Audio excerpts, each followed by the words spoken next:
अध्याय 37 लिखित चुनौती। अगले दिन कायांग अपने दरवाजे पर एक रोशनी की दस्तक से जाग गया। जब तक वह बिस्तर से बाहर निकला और दरवाजा खोला, बाहर कोई नहीं था, लेकिन दूर से एक परिचित शरीर की आकृति को तेजी से भागते हुए देखा जा सकता था। ली यूनतियान का फिगर, यह आदमी क्या कर रहा है? हैरान कायांग को तब तक समझ नहीं आया कि क्या सोचे, जब तक उसने देखा कि उसके दरवाजे पर एक पत्र रखा गया था। पत्र खोलकर उसने उसका विषय पढ़ा और समझ नहीं पा रहा था कि हंसे या रोए। पत्र पर कुछ शब्द लिखे थे, हालांकि वे खून से लिखे गए थे। प्रिय वरिष्ठ भाई, बहुत दिनों से नहीं मिला हूं। मुझे आशा है कि वरिष्ठ भाई इस कनिष्ठ भाई की इच्छाओं का पालन करने और ब्लैकविंड फॉरेस्ट में आने के लिए पर्याप्त उदार होंगे। ये शब्द चमकीले लाल थे, इसमें कोई शक नहीं कि ये शब्द खून से लिखे गए थे। वह नहीं जानता था कि यह मुर्गे का खून था या किसी व्यक्ति का, हालांकि कायांग को यकीन था कि यह सुम्यू का नहीं था। पीछे शब्दों की एक और पंक्ति थी और ये पहले संदेश की तुलना में कहीं अधिक भद्दे और अश्लील थे। हिम्मत है तो आओ। इन दो शब्दों ने लेखक के महान अहंकार को व्यक्त किया, साथ ही उकसावे की भूमिका निभाते हुए लेखक के मन में अत्यधिक घृणा को भी स्पष्ट रूप से प्रदर्शित किया। ऐसा शायद इसलिए था क्योंकि सुम्यू को डर था कि कायांग द्वारा उसका निमंत्रण अस्वीकार कर दिया जाएगा, इसलिए उसने उसे कार्रवाई के लिए उकसाने की कोशिश करने के लिए पीछे एक अतिरिक्त वाक्य जोड़ दिया। युवा लोग अक्सर गर्म खून वाले होते हैं और सुम्यू को पहले ही कई बार इसका अनुभव हो चुका था। वह पहले से ही इसका आदी था और अपने लाभ के लिए इसका उपयोग करने के संबंध में बहुत अनुभवी था। अपने हाथ में खूनी पत्र को कुरेदते हुए कायांग ने धीरे से अपना सिर हिलाया। सुम्यू के उकसावे के संबंध में कायांग ने इसे बहुत गंभीरता से नहीं लिया। शायद सुम्यू को वास्तव में उससे कुछ शिकायत थी, लेकिन कायांग अलग थी, उनकी मानसिकता अलग थी, उनका लक्ष्य अलग था।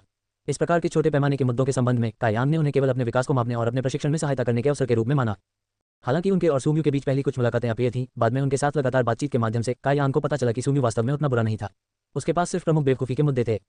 यदि आप इस प्रकार के व्यक्ति के साथ अच्छे संबंध विकसित करेंगे तो वे आपके साथ वास्तव में अच्छा व्यवहार करेंगे, परंतु यदि तुम शत्रु बन जाओ तो वे सड़ती हुई हड्डियों पर लगे कीड़ों के समान हो जाएंगे और तुम्हें कभी न खत्म होने तक परेशान करेंगे।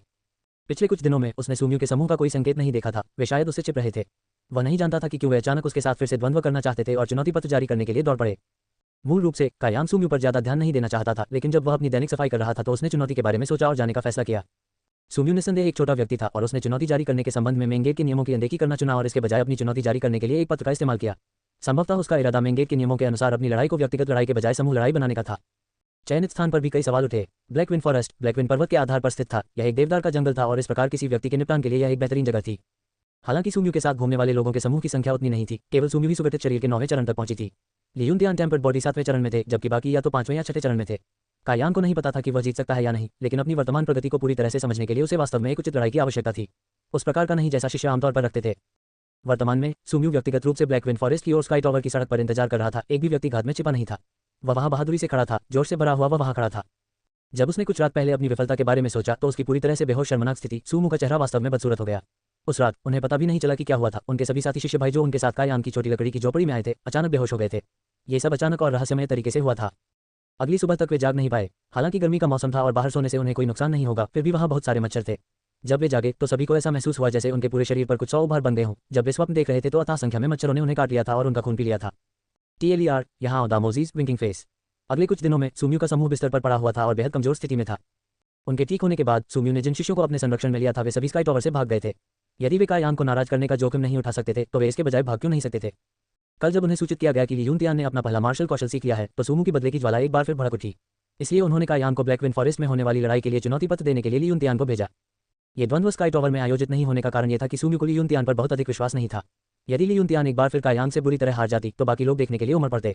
मेन गेट के नियम क्या हैं? ये नियम भाड़ में जाएं, क्योंकि वह केवल कायांग को तब तक हराना चाहता था जब तक वह सुअर की तरह न दिखने लगे। यदि वह अपने भीतर की इस नाराजगी को दूर नहीं कर सका तो वह निश्चित रूप से अपना सिर खो देगा। जैसे ही वह इस बारे में सोच रहा था, ली यूनतियान जल्दी से वहां पहुंच गया। क्या आपने इसे वितरित किया? सुम्यू ने पूछा। उसकी आंखों में तेज चमक थी। अच्छा, तो चलो उस कमीने के आने का इंतजार करें। वहां उसने इंतजार किया, लेकिन कितनी देर तक इंतजार करने के बावजूद कायांग प्रकट नहीं हुई। चलते चलते सुम्यू के चेहरे पर उसकी अधीरता झलक रही थी और अंत में उसने पूछा, क्या ऐसा हो सकता है? उस कमीने में यहाँ आने की हिम्मत नहीं थी। जैसे ही उसने शपथ ली, ली यूनतियान अचानक चिल्लाया, युवा मास्टर सू, कोई यहाँ पर चल रहा है। उसका मन कांप रहा था क्योंकि उसने सोचा था कि कायांग सचमुच मौत की तलाश में आई थी। जब वह देखने गया तो जो व्यक्ति वहां से गुजर रहा था वह कायांग नहीं था। युवा मास्टर सू, ये स्टॉर्म हाउस के लोग हैं। ली यूनतियान ने सूचना दी कि वह आने वाले समूह का निरीक्षण करता रहा और मुख्य व्यक्ति चेंग शाओफैंग प्रतीत होता है। चेंग शाओफैंग। सुम्यू की अभिव्यक्ति ठंडी हो गई क्योंकि उसने आने वाले समूह को देखने के लिए अपना सिर घुमाया। ये वास्तव में स्टॉर्म हाउस के चेंग शाओफैंग थे जो लोगों के एक समूह का नेतृत्व कर रहे थे। वे अहंकारपूर्वक सुम्यू के पास पहुंचे। युवा मास्टर सू, क्या आप सैर करना चाहते हैं और उनसे बचना चाहते हैं? ली यूनतियान ने झिझकते हुए पूछा, क्योंकि वह जानता था कि सुम्यू और चेंग शाओफैंग के बीच कुछ इतिहास था। वे दोनों संयमित शारीरिक अवस्था के चरम पर कृषक थे और इन पिछले वर्षों में कई बार एक दूसरे से मिले थे, जिनमें से प्रत्येक की जीत और हार लगभग समान थी। यदि वे अभी मिले तो निश्चित रूप से कुछ मनमुटाव होगा। किससे बचें? सुम्यू ने बेरुखी से जवाब दिया। क्या उसके पास इस स्वामी को अपने लिए प्रेरित करने की योग्यता है? ली यूनतियान ने कोई उत्तर नहीं दिया क्योंकि वह जानता था कि यह मामला इन दोनों के एक दूसरे के चेहरे से संबंधित था। सुम्यू एक बहुत ही घमंडी व्यक्ति था। वह संभवतः दूसरे के लिए कैसे हट सकता था, लेकिन विरोधी पक्ष में लोगों की संख्या काफी थी, इसलिए अगर वे सचमुच लड़ने लगे तो उसके पक्ष को नुकसान होगा।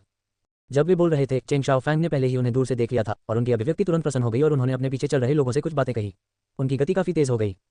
कुछ ही समय बाद दोनों पक्ष एक दूसरे से मिले। हालांकि सुम्यू का समूह उस सड़क पर कब्जा कर रहा था जो ब्लैक विंड फॉरेस्ट की ओर जाती थी। ये सड़क एक चार तरफा चौराहा थी जो स्टॉर्म हाउस और ब्लड ग्रुप के आवासों की ओर भी जाती थी।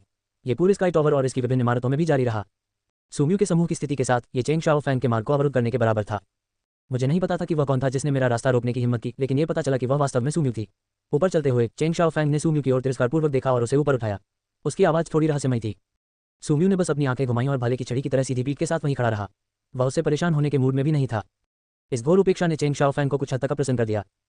आवाज़ के बाद सुम्यू ने ऊपर देखा तो चेंग शाओफैंग के पीछे एक सुंदर दिखने वाली युवा महिला खड़ी थी। इस युवा महिला ने एक ढीली जैकेट पहनी थी जिसमें उसके गुलाबी कंधे की झलक दिख रही थी, जबकि एक चीनी मिट्टी की गुड़िया जैसी आभा निकल रही थी। उसकी स्कर्ट मुश्किल से उसके निचले हिस्से को ढक रही थी, जिससे उसका आधा हिस्सा दिख रहा था। उसके सफेद पैर भी दिखाई दे रहे थे और उसके जैद जैसे पैर लकड़ी के जूतों की एक जोड़ी में बंद थे। चमचमाती अंगुलियों जैसी छोटी और अति सुंदर मणियों के साथ एक जोड़ी आकर्षक आंखें भी थीं।